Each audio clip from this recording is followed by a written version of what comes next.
Dahil naman sa krisis na nararanasan ng bansa, bunsod ng patuloy na pagtaas ng presyo ng mga produktong petrolyo, bukas ang Malacanang sa mungkahing work-from-home setup.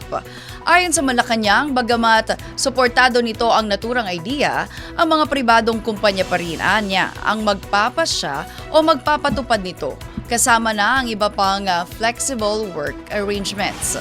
Ayon sa Malacanang, makatutulong ang work-from-home setup para mabawasan ang konsumo ng gasolina at mapagaan ang gastusin ng mga empleyado.